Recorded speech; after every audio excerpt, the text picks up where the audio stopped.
Okay, so I wanted to make a quick video talking about this card, the Light and Darkness Dragonlord, as well as this card, the Chaos Starsource Dragon. The reason is because I've seen a lot of confusion about how these cards work, and I've also seen a lot of confusion as to whether you should play them or not, and there's quite a bit of weird things going on, so I thought I'd make a video talking about them. Starting with this card, I think this is good in Branded. I think you should play this because this card has 3 Omni Negates. When you summon this, you have 3 Omni Negates, basically. Even though it's mandatory and it negates your own cards, that doesn't change the fact that if you do nothing, if you activate none of your cards, and you just let this negate your opponent's cards, it is still 3 negates. There's a lot of hands that your opponent has that are not going to be able to play through 3 of this. Yes, it's a little bit worse than 3 Omni Negates, but like 3 Omni Negates is crazy. Like, a card does not need to be 3 straight up Baron de Fleur activations in order to be good. And if you think about what this really replaces, it's really replacing like a Branded in Red. Because you generally get Light and Darkness Dragon from just Banishment, so it's just your Albion set in the end phase choosing to set Banishment, and that leads to Light and Darkness Dragon. So getting 3 negates for that is really good. I think it's really good value, which is why I think you should play it. If you think about how a normal branded board has, like how a normal branded board is built, like you have a Mirror Jade anyway, you might have Albaz in the graveyard, Guam, you could have Cartesia, Makuria negate. Makuria is actually quite interesting because of the way it works with Light and Darkness Dragon. It's actually a little bit worse because of Light and Darkness Dragon. If you summon this card, it's gonna block your Makuria, right? So when you summon this and it uses all 3 activations, the way it works is that it will still activate even while it's got 400 attack, right? Because it will still chain and it will still attempt to lose attack and it will still attempt to negate, but it just won't. It won't do that. It won't lose attack and therefore it won't negate. But it will still respond to every card, which means you won't have a chance to use Makuria. And this is just an example of that happening. You can see how in this replay we have Makuria, but it's just not able to be used because Light and Darkness Dragon just keeps activating, even though it has no negates left. It still has to activate, right? So it just blocks your Makuria. So in general, blocking Makuria like this looks really bad, but it is only really bad on the opponent's turn, because if you think about it, as soon as it passes back to you on your turn, this card actually helps you by being a chain block for everything, right? If you try to activate Branded Fusion, this card will chain to try and negate it, which means your opponent can't ash it, right? So it's actually really good on your turn for blocking your opponent's negates and things like that. It's just annoying on their turn when you have specifically Makuria. But it really only is Makuria. Nothing else in Branded really cares too much about whether you chain directly, right? Like you can still fuse with Albaz at any time. You can still use Super Poly, right? Like nothing really cares except for specifically Makuria about chaining exactly to the card. There is also Rinbrum, I guess, but this card isn't very often on your field, so this is not really a consideration. And then on your turn, like I said, yeah, the chain block is actually really good because it means that your cards now can't be negated by your opponent's cards. So it's pretty good. I think overall this is a pretty good interaction. And something I wanted to point out is that it is genuinely not a bug. This is how the game is supposed to work. This effect being mandatory is really, really weird. The fact that it can't lose attack, the fact that it doesn't have any negates left, doesn't change the fact that it still activates, so this is not a bug. I've seen a lot of people say that this card is bugged. This is not bugged in any way. This is how it's supposed to work. It will still chain to any card while it is on 400 attack. Another thing about Light and Darkness Dragon that I've seen people think is a bug is the fact that it can sometimes respond to cards that it should otherwise not be able to respond to. So specifically, Branded Lost, if you read Light and Darkness Dragon, you can see that it says that it has to respond to a spell and trap card or a monster effect. It cannot respond to a spell and trap effect, so something like Branded Lost, which is already face up on the field, when it activates to search, Light and Darkness Dragon can't negate this. That's why in the standard combo, which I showed a minute ago, it doesn't try to negate Branded Lost, right? You just summon with Banishment, you summon the Light and Darkness Dragon, and then trigger the Lost, and it will search for Makuria completely fine, right? The Light and Darkness Dragon will not try to negate this, and that's because this card cannot respond to Lost. However, there is a very weird ruling, which is that because this card is a mandatory quick effect, it technically doesn't actually need to chain directly to the card that it would be trying to negate. So what happens is that if you have a chain link with multiple triggers, which will all be the first priority chain links, right, because they're trigger effects, and then this card is on the field, what it will do is it will try to chain to the last trigger as like the next chain link, even if it can't normally do that, right? As long as there was a legal chain link earlier in the chain. So like if there's a Quem and you use Quem as chain link 1 and then Branded Lost as chain link 2, the Light and Darkness Dragon will still respond because it saw the Quem. It's trying to negate the Quem in this position, not the Branded Lost. But it will still be Quem chain link 1, Branded Lost chain link 2, and then Light and Darkness chain link 3.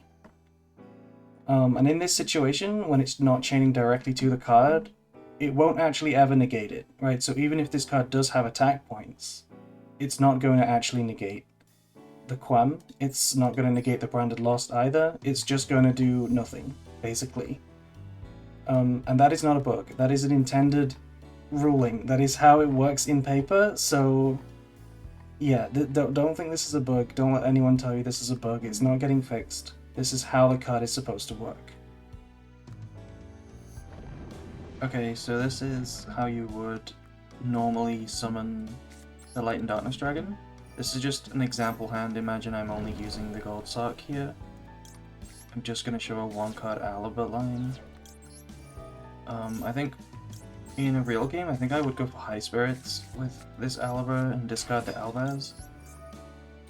But just imagine we don't have any of these other cards. This is just showing you how you normally get to Light and Darkness Dragon.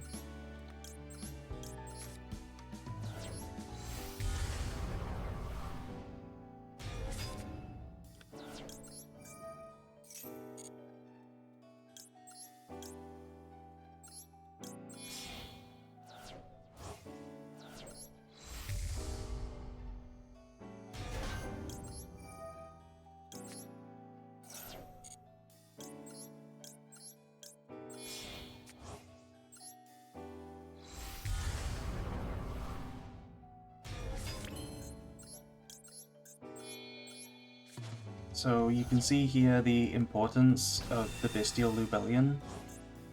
By attributing the Albion, which has been properly summoned, it means that we can get a target for banishment in the graveyard, and then this is also going to set the banishment. And then the Lubellion itself is the second material for Light and Darkness Dragon, so it's really, really important that you keep the Lubellion on the field.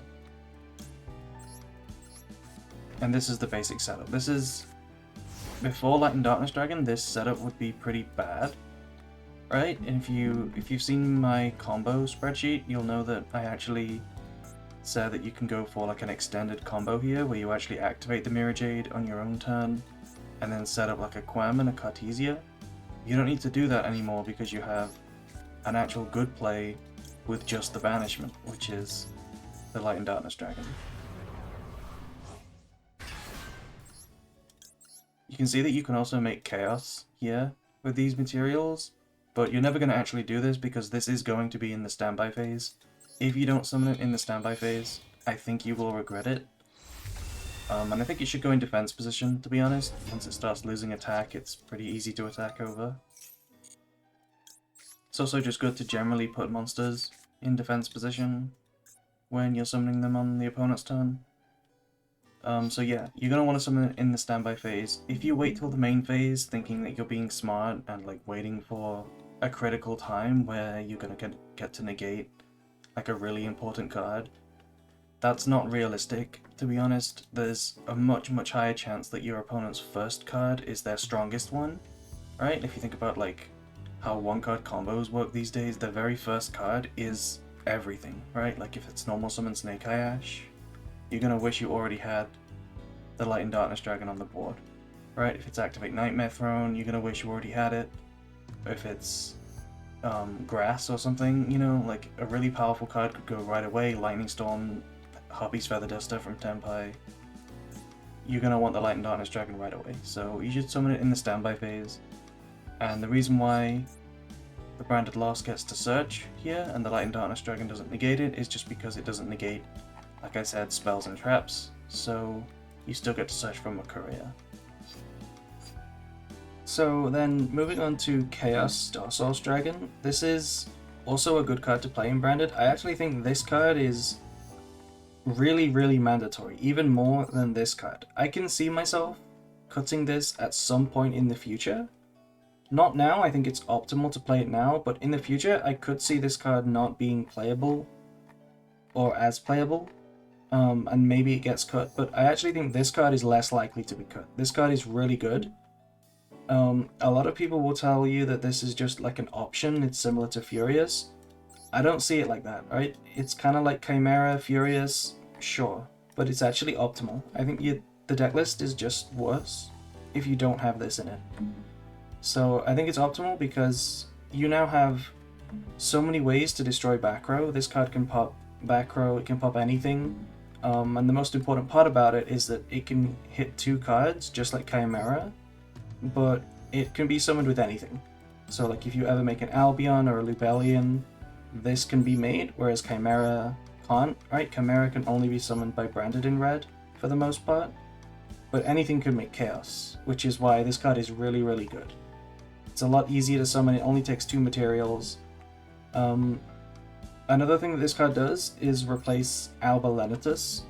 So recently Alba Lenitus has been a staple, mainly because of Tenpai. Right, this card has been a staple because of Tenpai, so you can summon Albaz on the opponent's turn with Rindbrum and then fuse with any amount of Tenpai monsters for Alba Lenitus. And there was no other card that really did that the way Lenitus did. But Chaos actually replaces this because this card can be summoned using any dragons, right? So you need a light or dark, which is the Albaz, but then the other material can be any dragons. So you can fuse with the Fire Dragon Tenpais, just one of them, and then on summon you get to pop one other Tenpai, right? Because you use the Albaz as material, so you can pop another Tenpai. So this basically clears 2 Tenpais, similar to what Alba Lenitus did, which is why I think this card is no longer needed, and it's better to just play this. Yeah, given that this has other uses, being able to pop cards in other situations, it's clearly better than Lenitus, in my opinion. And this is mandatory.